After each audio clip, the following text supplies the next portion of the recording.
Welcome to this explainer. Look, we all know the drill. Winter colds, those sudden asthma flare-ups, that dreaded heavy cough. Managing respiratory issues at home is stressful enough without the equipment adding to the chaos.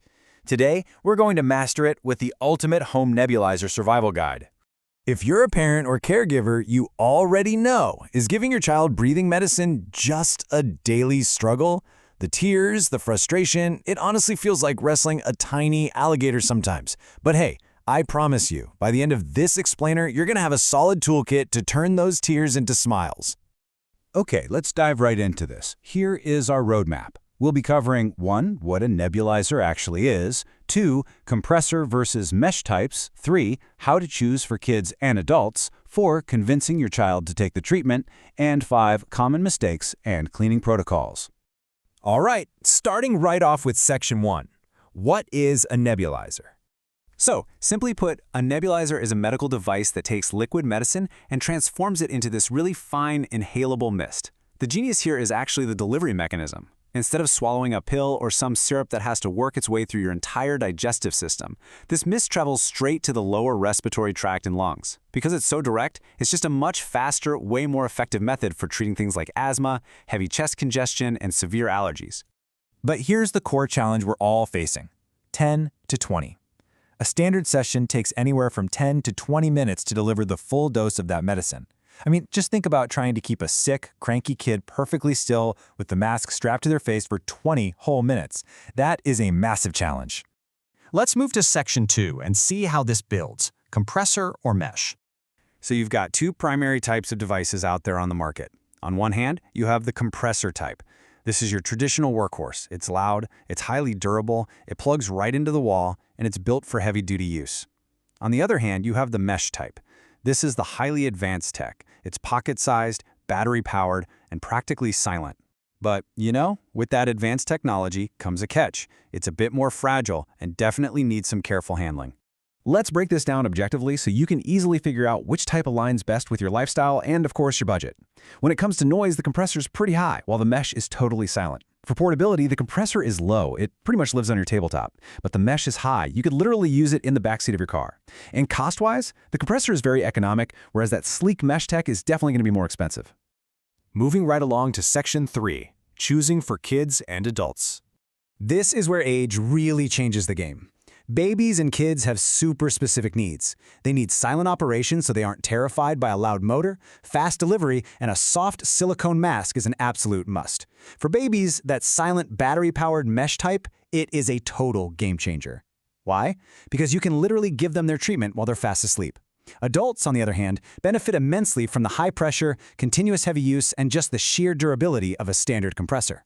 And when you are actually ready to buy, you want to look for trusted, established medical brands. We're talking Bioer, Rosmax, UL, Prima, and Granzia. Keeping these reliable names in mind is going to help guide you toward a high-quality device that absolutely won't let you down in the middle of the night. Which brings us to Section 4, convincing your child.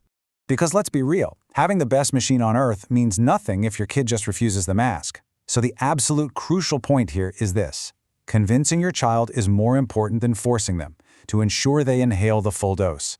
Why does this matter so much?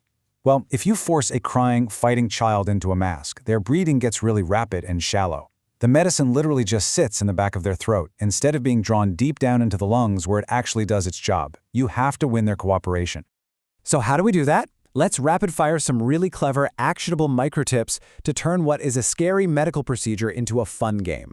First off, put the mask on a beloved teddy bear to show them it's completely safe. Next, allow 10 minutes of cartoon screen time. This is literally the perfect time for a distraction. You can also read some colorful picture books together. Another great trick? Let them hold the mask themselves. It gives them a sense of control and responsibility. And finally, let them playfully catch the escaping mist with their little hands to just add some magic to the whole process. But above all of that, please remember this: a calm parent equals a calm child.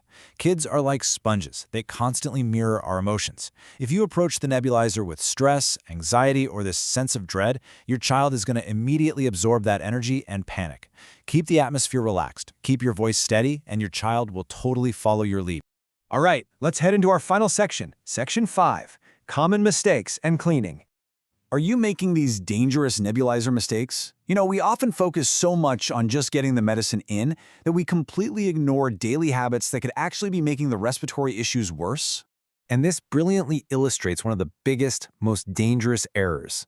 Never use regular tap water in the machine. Seriously, you must only use the prescribed liquid medicine or medical-grade sterile saline.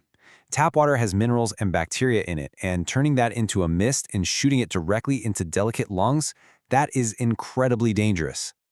Here are a few more really frequent errors to look out for. Not washing the mask properly causes severe bacterial and fungal buildup right where your kid breathes. Yuck! Also, ignoring those old, dirty air filters drastically weakens the compressor's motor over time. And simply tilting the compressor while it's running, that can actually cause the medicine to spill out, which means the patient doesn't even get their full dose. So to protect your family and your investment, just walk through this exact chronological cleaning process after every single use. Step 1. Disassemble the parts and wash the mask and mouthpiece with warm, mild soapy water. Step 2. Let everything air dry completely on a clean tissue. Absolutely never store them while they're damp. Step 3. Just wipe the main compressor unit with a damp cloth. Never submerge the motor in water. It literally takes 2 minutes, but it prevents secondary chest infections. Which brings us to our final provocative question. Will your next home breathing session be a stressful struggle or a calm breeze? By choosing the right tech, turning treatment into playtime, and keeping your equipment spotless, you aren't just giving medicine, you're giving your child comfort and safety. Thank you so much for joining me for this explainer. Stay healthy, stay calm, and keep learning.